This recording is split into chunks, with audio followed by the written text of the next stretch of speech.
Up until now, Paimon's identity has always been a mystery. While at first Paimon was speculated to be the unknown god herself, as the story played out, there came the possibility that Paimon could be the primordial one, or the heavenly principles itself. From Paimon's supposed ability to stop time while accessing the game menu, it was even speculated that Paimon could be related to Ishtaroth, the Shade of Time. But throughout the game, Paimon has been likened to that of a moon who revolves around the golden-haired traveler who is the sun. Moreover, given that Paimon is our guide to Teyvat, Paimon has also been speculated to be a Seelie. Now, not just any Seelie, but that one particular Seelie ancestor who got raised up by an outlander and doomed her entire race. Now, this union took place under the presence of the three moon sisters of the Lona Palace, Arya, Sonnet and Canon. But 30 days after the ceremony, a disaster struck the Seelie race. Although the Seelie ancestor and the outlander fled, they were later caught, separated and had their memories wiped off. Subsequently, all of the Seelie race lost their previous form, voice and wisdom. Apart from Paimon's other Seelie references in the game, this one from the Chenyu Vale cutscene was the most suspicious.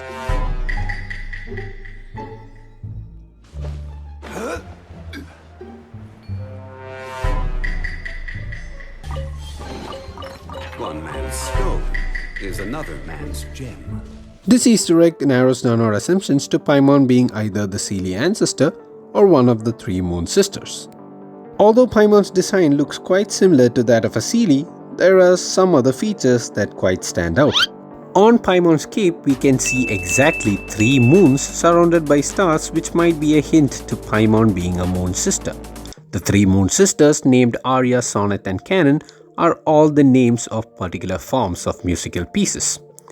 And interestingly, in the music album Stellar Moments and its recently released name card, Paimon is the character used in its art.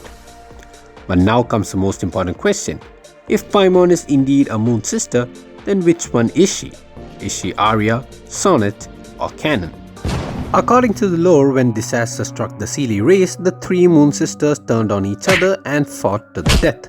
Now only one moon sister's corpse remains and it lights up the entire sky of Teyvat. We can see one moon in the loading screen as well, which is presumed to be Celestia.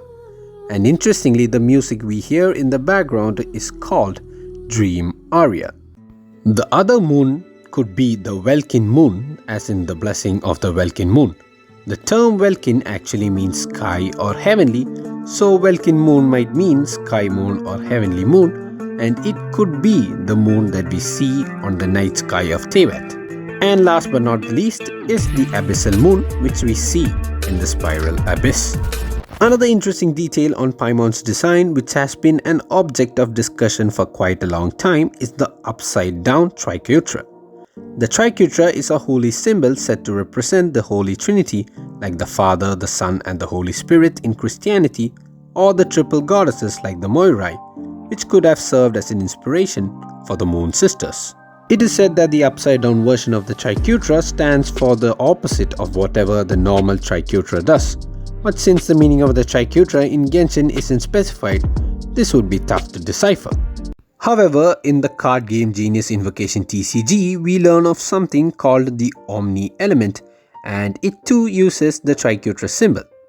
Now, the Omni element is said to be a combination of all 7 elements and parallels the concept of a light element in-game. The Traveler is speculated to have had the powers of light before they were sealed, judging by the color on their clothes.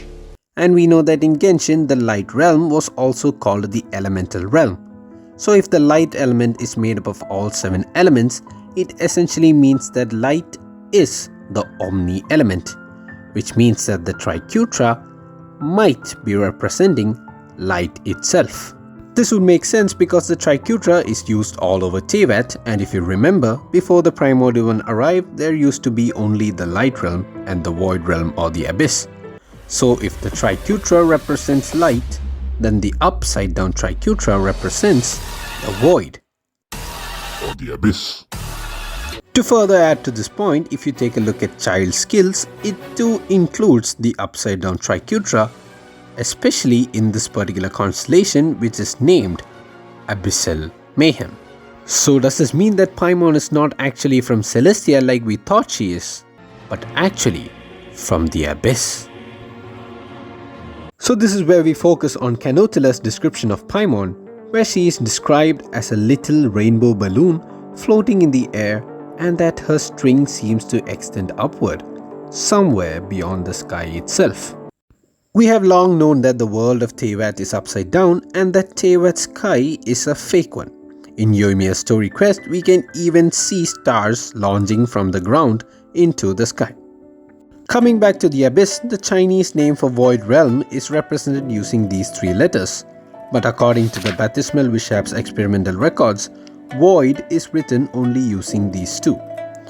Although both words essentially mean void as adjectives, as a noun, the 3-lettered word means nothingness, but the 2-lettered word means empty space or sky. The Abyss in Genshin is described to be present beneath and beyond Teyvat. But since the world of Teyvat is upside down, that which is supposed to be beneath automatically becomes above, which means that what lies beyond Teyvat's fake sky is none other than the Abyss itself. As further testament to this statement, where does the abyssal corruption in the Sumeru desert come from? The sky. So Paimon, who has the upside down triquetra on her design and is described by Canotilla as a balloon with a string extending from beyond the sky, is most probably from the Abyss itself. But how could it be possible for Paimon to be from the Abyss and be a moon sister at the same time?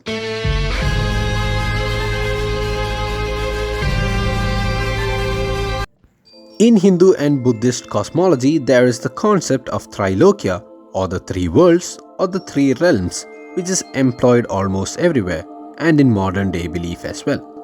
Trilogya consists of Bhuloga, meaning earth, Swarga, meaning heaven, and Naraga, meaning hell. In Genshin, we have the Trilogya as Celestia for the heavens, Teyvat for earth, and the Abyss for hell. And very interestingly enough, the 3 places where we see the moon are. But now comes another question. If Paimon is not from Celestia, then why is it that the cuffs on her design resemble the pillars we see in the loading screen? Now, while the door resembles Celestia's door as we see in the manga, this place we see in the loading screen was not always Celestia. We know that Celestia were intruders into this world, meaning that this place we see in the loading screen could have been the original heavens, which was later taken over as Celestia. Now, if Paimon is indeed a moon sister, the fact that her cuffs resemble the pillars would mean that this place is actually the Lunar Palace, the abode of the moon sisters. And if this place was indeed the heavens before Celestia took over, then that would make the moon sisters the original gods of Teyvat, aka Genshin. This would also explain why we see Paimon's crown atop the logo of Genshin Impact, because Paimon is one of the original gods of Teyvat. That is, Paimon is Genshin. This also means that all the symbols that we see all across Teyvat has probably got nothing to do with the primordial one, but everything to do with the moon sisters, the original gods of Teyvat. So the triquetra, which represents the triple goddesses and light, essentially represents Genshin. Now the demon Paimon was a fallen angel who used to reside in the heavens. And if my theory on our Paimon is true, then she too is a fallen god who once resided in the heavens. Could be why Paimon is referred to as a rainbow balloon by Canotilla, the rainbow signifying the triquetra, which represents all the 7 elements or light, and the string beyond the sky signifying Paimon's fall into the abyss. Now before we end this video, there is one final but very important thing that I would like to point out. The name Genshin in Chinese is called Yuan Sheng. And now early in the video I had stated that Genshin could possibly be represented by the triquetra. Just like how we deciphered that the flipped version of the triquetra could represent the abyss, if we flip the word Yuan Sheng, it reads as Shen Yuang, which coincidentally in Chinese means the abyss. Hope you guys enjoyed that video. I recently made a song on Paimon, so if you want to check it out, just click on this link here.